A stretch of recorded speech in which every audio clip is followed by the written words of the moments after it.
तो स्वागत है आप सभी का करंट अफेयर्स के इस स्पेशल सेशन में, जिसमें हम लोग बिहार और नेशनल करंट अफेयर्स तो देखते ही हैं, साथ ही साथ हमारे लिख पढ़ ऐप पे, जिसका लिंक हम लोगों ने डिस्क्रिप्शन में दे रखा है, वहाँ पे आपको फ्री ऑनलाइन टेस्ट सीरीज मिलेगा हमारे लिख पढ़ ऐप पे। और ये जो बोर्ड का PDF है ये भी आपको इंटायर मिलेगा, जो कि आगामी एग्जामिनेशन के लिए वेरी इंपॉर्टेंट है, क्योंकि यहाँ पर हम लोग बिहार और नेशनल दोनों कवर कर रहे हैं। और जो करंट अपडेट है, जो लेटेस्ट है, जो एग्जामिनेशन में स्टैटिक पोर्शन से क्वेश्चन पूछे जा रहे हैं, वो सारे चीज़ों को हम लोग यहाँ बात करेंगे। सबसे पहले बात करेंगे यहाँ पे ऑपरेशनलाइजेशन हुआ है किसका, दीदी की रसोई का। ये बहुत इंपॉर्टेंट है, ऑपरेशनलाइजेशन ऑफ दीदी की रसोई, जीविका दीदी की रसोई, ठीक है ना। ऑपरेशनलाइजेशन किसका हुआ, जीविका दीदी की रसोई। जीविका दीदी की रसोई क्या है, तो हम लोगों को पता है कि बिहार के सरकारी अस्पताल परिसर में शुद्ध भोजन खिलाया जा रहा है जीविका दीदियों के द्वारा। यहाँ पे आप देख सकते हो जीविका दीदी की रसोई की क्या क्या उपलब्धियाँ हैं। इसको गिनाने की कोई ज़रूरत नहीं है, क्योंकि बहुत लैंडमार्क अचीवमेंट्स है जीविका दीदी का। और यहाँ पे जो अस्पताल परिसर में दीदी की रसोई जो चालू किया गया है, ये भी जीविका दीदी के द्वारा किया जा रहा है। तो यहाँ पे आप देख सकते हो जीविका दीदी की रसोई की उपलब्धियाँ। तो इसका ऑपरेशनलाइजेशन हुआ, बहुत इंपॉर्टेंट है, इससे क्वेश्चन बनेगा एग्जाम में, इधर BPSC हो या बिहार SSC हो या बिहार पुलिस सिपाही हो। दूसरा क्वेश्चन, दूसरे पे आते हैं हम लोग, साहित्य अकादमी युवा अवार्ड्स 2025, ठीक है ना। साहित्य अकादमी युवा अवार्ड्स 2025 किसको दिया गया है, तो दो लोगों को दिया गया है। एक है नेहा झा मनी और एक है मुन्नी कामत, ठीक है ना। याद रखिएगा, नेहा झा मनी को किस पोएट्री के लिए मिला है, तो यहाँ पे लिख देते हैं, लिखा नहीं गया है यहाँ पे। पोएट्री का नाम है बनारस और हम, ठीक है, बनारस और हम। एग्ज़ाम में बहुत इंपॉर्टेंट ये क्वेश्चन बन सकता है कि बिहार में साहित्य पुरस्कार, बिहार में साहित्य अकादमी युवा अवार्ड्स 2025 किसको दिया गया है, तो नेहा झा मनी और मुन्नी कामत। आप तस्वीरों में देख सकते हो दोनों को। और ये किस पोएट्री के लिए दिया गया था, तो बनारस और हम के लिए नेहा झा मनी को दिया गया है। आगे बढ़ेंगे, बहुत इंपॉर्टेंट है, एथेनॉल प्रोडक्शन से संबंधित है ये क्या हुआ कि Bihar biofuels production promotion amendment policy 2025, ठीक है ना। इसमें क्या है कि बिहार बायोफ्यूल प्रोडक्शन और प्रमोशन पॉलिसी, इसमें किस चीज़ पे सबसे ज़्यादा चर्चा हुई, तो एथेनॉल प्रोडक्शन के लिए। एथेनॉल का प्रोडक्शन को बढ़ावा देने के लिए किया गया है Bihar biofuel production promotion amendment policy 2025। इसमें क्या है बेसिकली कि बायडा को जो है 25%, बायडा to lease 25% of industrial land to OMCs and private suppliers for 30 years. 30 साल के लिए बायडा लीज पे ज़मीन लेगा। और इसका मुख्य जो उद्देश्य है वो है एथेनॉल प्रोडक्शन के लिए। एथेनॉल प्रोडक्टिविटी में हम लोग देख रहे हैं बिहार का एक अहम योगदान है। तो ये Bihar biofuel production promotion policy जो है, ये एथेनॉल प्रोडक्शन के लिए एक अहम कदम माना जा रहा है। तो ये इंपॉर्टेंट है एग्जामिनेशन पॉइंट ऑफ व्यू से। अब आइए आयुष्मान भारत डिजिटल मिशन।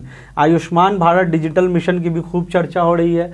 ये क्यों हो रही है, क्योंकि Bihar emerged as topper performing state. Bihar जो है सबसे अच्छा परफॉर्म किया किसमें, सरकारी नौकरी की तैयारी कर रहे युवाओं के लिए बड़ी खुशखबरी। लिख पढ़ ऐप, जहां मिलेगा आपको सभी एग्जाम के लिए daily quiz, model papers, online test series, video lectures, e-books और बहुत कुछ। तो फिर देर किस बात की, अभी डाउनलोड करें लिख पढ़ ऐप, क्योंकि पढ़ लो चाहे कहीं से, फाइनल सिलेक्शन होगा यहीं से। धन्यवाद। आयुष्मान भारत डिजिटल मिशन, इसमें क्या है, इसका गोल क्या है, तो यहाँ पे देखेंगे state of the art digital health system. ये क्या प्रोवाइड करता है, तो आपको डिजिटल हेल्थ सिस्टम प्रोवाइड करता है। साथ ही साथ national registries for health care establishment, open standards for digital health adoption, personal health का आपका रिकॉर्ड रखता है। और हेल्थ एप्लीकेशन है ये, private and public sector participation and national portability of health services. मतलब एक हिसाब से समझो तो पूरे जो आपका हेल्थ केयर सिस्टम है उसका डिजिटाइजेशन हुआ है। ये क्यों इंपॉर्टेंट है, क्योंकि Bihar emerged as top performing state, क्योंकि 92% OPD का जो रजिस्ट्रेशन हुआ है वो QR के थ्रू हुआ है बिहार में। आगे बढ़ते हैं, संपूर्ण क्रांति से संबंधित है। संपूर्ण क्रांति का नारा किसने दिया था, तो जयप्रकाश नारायण जी ने दिया था। जयप्रकाश नारायण जी को हम लोग किस नाम से जानते हैं, तो लोक नायक की भी उपाधि इनको दी गई है, ठीक है ना। क्यों इसके बारे में बात कर रहे हैं, क्यों बात कर रहे हैं अभी हम लोग इसके बारे में, संपूर्ण क्रांति के बारे में? क्योंकि संपूर्ण क्रांति का 50वां वर्षगांठ अभी रिसेंटली हुआ है। संपूर्ण क्रांति का 50वां वर्षगांठ अभी रिसेंटली हुआ है और हम लोगों ने देखा है कि जयप्रकाश जी से बहुत सारे क्वेश्चंस बनते हैं एग्जामिनेशन में। जैसा एक क्वेश्चन बीपीएससी ने पूछा था कि जयप्रकाश नारायण हजारीबाग जेल से कब भागे थे, तो दिवाली में भागे थे, दिवाली का दिन था वो, हजारीबाग जेल से भागे थे। तो ये इंपॉर्टेंट है, ये सब एग्जामिनेशन पॉइंट ऑफ व्यू से, जैसे मैंने बताया आपको कि बीपीएससी में पूछा गया था। तो अभी हाल में ही 50वीं वर्षगांठ हुई है किसकी? संपूर्ण क्रांति मिशन की। तो संपूर्ण क्रांति मिशन की हुई है, तो संपूर्ण क्रांति मिशन क्या है उसके बारे में बात करेंगे। लेकिन सबसे पहले बात कर लेते हैं जयप्रकाश जी के बारे में। जन्म की बात की जाए तो 11 अक्टूबर 1902 को इनका जन्म हुआ। मृत्यु इनकी 8 अक्टूबर 1979 को हुई। क्या क्या अवार्ड्स एंड ऑनर्स इनको दिया गया? तो भारत रत्न इनको मिला था कब? इनको भारत रत्न मिला 1999 में, भारत रत्न से इनको नवाजा गया। रमन मैग्सेसे अवार्ड इनको 1955 में दिया गया।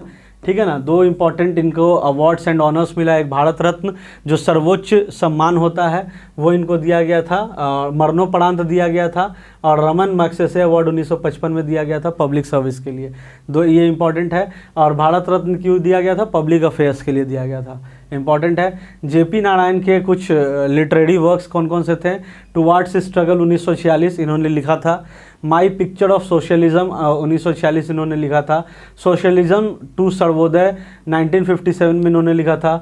रिकंस्ट्रक्शन ऑफ इंडियन पॉलिटी 1959 में इन्होंने लिखा था। टुवार्ड्स टोटल रिवॉल्यूशन इन्होंने लिखा था। तो ये इनका मुख्यतः जो है अवार्ड और लिटरेरी वर्क्स था। जयप्रकाश जी का, जयप्रकाश नारायण जी का जन्म मृत्यु के बारे में हम लोगों ने बात किया। लोकनायक की उपाधि दी गई थी। संपूर्ण क्रांति मिशन की 50वीं वर्षगांठ हुई है, इसीलिए बात करें। संपूर्ण क्रांति मिशन क्या था? तो इसका मुख्य उद्देश्य जो था व्यापक लोकतंत्र, मतलब एक जिसको कह सकते हैं एक बेटर डेमोक्रेसी की बात हो रही थी। व्यापक लोकतंत्र, सामाजिक समानता, ठीक है, असमानता बहुत ज़्यादा था उस दौर में जब संपूर्ण क्रांति का नारा दिया गया था। तो सामाजिक समानता और सामान्य लोगों के एम्पावरमेंट, मतलब सशक्तिकरण के लिए सरकार और राजनीतिक व्यवस्था में परिवर्तन। सरकार और राजनीतिक व्यवस्था से लोग त्रस्त हो चुके थे। मेनली इसमें युवाओं का बहुत अहम योगदान था, क्योंकि युवाओं का जो था राजनीतिक पार्टियों से मोह भंग हो रहा था और युवाओं का इसमें बहुत अहम योगदान था। इस संपूर्ण क्रांति वाले आंदोलन में युवाओं की भी बढ़ चढ़ के इसमें भागीदारी हुई थी और इसका मुख्य उद्देश्य था व्यापक लोकतंत्र, सामाजिक समानता और सामान्य लोगों के सशक्तिकरण के लिए सरकार और राजनीतिक व्यवस्था में परिवर्तन। याद रखना हम लोगों को, बहुत इंपॉर्टेंट है एग्जामिनेशन पॉइंट ऑफ व्यू से। आगे हम लोग और भी बात करेंगे करंट अफेयर्स के बारे में, तो हमारे इसी सेशन से आप लोग जुड़े रहिए। और रेगुलर आपको बोर्ड PDF भी डिस्क्रिप्शन में लिंक है हमारे ऐप का, लिख पढ़ ऐप का, आप उसको डाउनलोड कर सकते हो। टेस्ट सीरीज़ करंट अफेयर से, स्टैटिक जीके से बिल्कुल फ्री ऑफ कॉस्ट है, जो हमारे डिस्क्रिप्शन में लिंक है, वहाँ से आप लोग डाउनलोड कर सकते हो एंड आप उसको एक्सेस कर सकते हो। तो thanks for watching and all the best for the upcoming examination. Thank you.